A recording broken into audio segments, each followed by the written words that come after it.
أسبوع مصر الحضاري، الحضارة في مصر، مصر تتحدث عن نفسها. تعالوا معانا.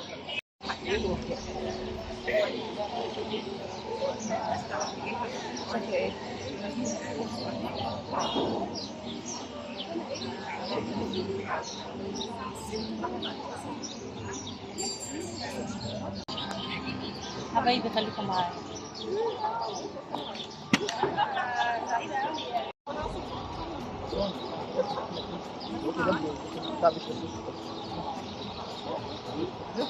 فقرة تعرفية زي ما سلمى قالت عليها، هنعمل سبيد نتوركينج او يعني حتت بعيدة بقى في الصعيد وحاجات بعيدة خالص، الأماكن دي ما عندهمش سقف، ما عندهمش مية، بيعملوا الحاجات دي، فده يعني Coalition as platform to transformative urban change and the UN's largest space for engaging with stakeholders. The forum has been hosted across 5 continents since its first session in Nairobi in 2002, bringing together more than 100,000 participants over decades to the climate crisis as well as conflict. Inadequate housing leaves millions exposed to climate hazard. The upcoming 13th session of the World Economic Forum, Move 13, will take place from 17 to 22 May 2026 in Baku. نبتدي بالكلمات الافتتاحية. أنا بس حابة أنوه إن في ترجمة. There is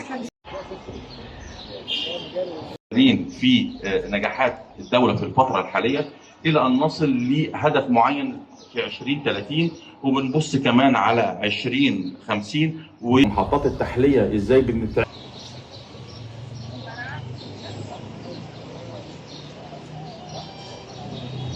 صباح الخير جميعا. أولا سعيد بوجودي مع حضراتكم في أسبوع مصر الحضري. طبعا يعني اولا تحيه شكر وتقدير لبرنامج القاعه، وبنستدعي ذكريات منتدى الحضر العالمي اللي عقد في القاهره 2024، وقد ايه نجاح هذا المؤتمر و35,000 مشارك، ويعقد هذا المؤتمر في مدينه وزاره النقل والطاقه النظيفه زي المونوريل والقطار الكهربائي.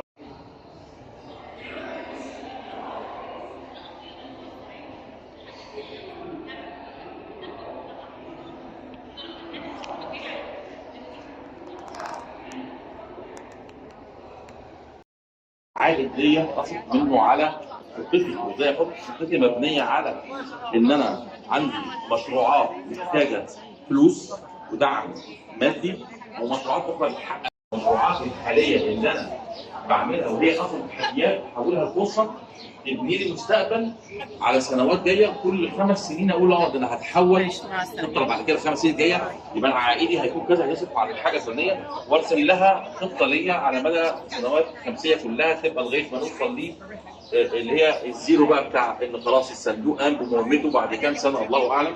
بس كلها مثلا قلنا من 2016 ل 2021 خلصنا على غير آمن، من 2021 ل 2026 الخطه اللي شغالين عليها دلوقتي اللي هي تحول الصندوق لصندوق تنميه حضريه. من 25 30 ما زلنا تنميه حضريه في نفس الخطه اللي احنا حاطينها كانت زمان بتوعنا، بس في تطبيق 2030. من 2018 هندرس ماذا بعد 2030 هيبقى عندنا 20 وطلع صندوق تنميه حضريه سنه 21 واعلناه ان شاء الله برضه هيبقى. احنا هنا في المنتدى الحضري العالمي اللي بيحضر، اللي هو كل سنتين بيبقى موجود في البلاد. فهو السنه اللي قبل اللي فاتت كان هنا في القاهره هنا في مصر، ودلوقتي هو مش في مصر بس عاملين المنتدى بتاعه هنا في مصر. وانا فرحانه ان انا شاركت معاكم ومعاهم هنا مجموعه حلوه جميله. التطور الحضاري، التطور الإسكاني في العالم في مصر، عن التنمية في مصر والعالم. هنا بنناقش الموضوعات المهمة، بنناقش متصورات في مصر وفي العالم. المنتدى الحضري العالمي أفضل حلول سكنية. معايا اليوم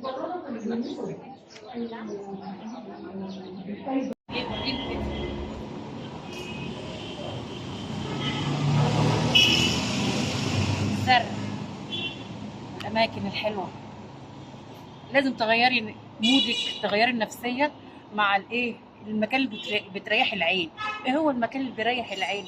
المكان الطبيعه، الخضره، الحاجه الخضراء دي اللي بتريح العين، بتريح النفسيه. اسمعوا كلامي ده وانتوا فعلا فعلا فعلا هتلاقوا نفسيتكم اتغيرت لما تروحي مكان جنينه او حديقه فيها ازهار، فيها خضره بالظبط لون اخضر، ده بيريح النفسيه وبيريح العين كمان، وبيخلي مودك حلو وكويس. فانت حاولي تروحي للازهار، روحي للجناين، روحي للحاجات الخضراء، بتريح النفسيه فعلا. انا حصل لي ده وفعلا يعني مشيت عليه كذا مره. اروح المكان اللي بيريح دماغي وعينيا وراحه برتاح فيه. فانتوا اعملوا كده يا ولاد، شوفوا المكان هنا جميل جميل جميل، وواحد بيرتاح نفسيا، نفسيته بترتاح مع الخضره والطبيعه والزرع الطبيعي لا يعلى عليه.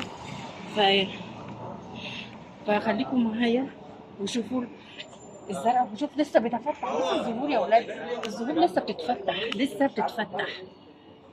احنا في الربيع. ودي شجرة الموز، يا رب تكبر بقى كده وناكلوا منها موز. ودي جريدة، ما تنسوش الجريد.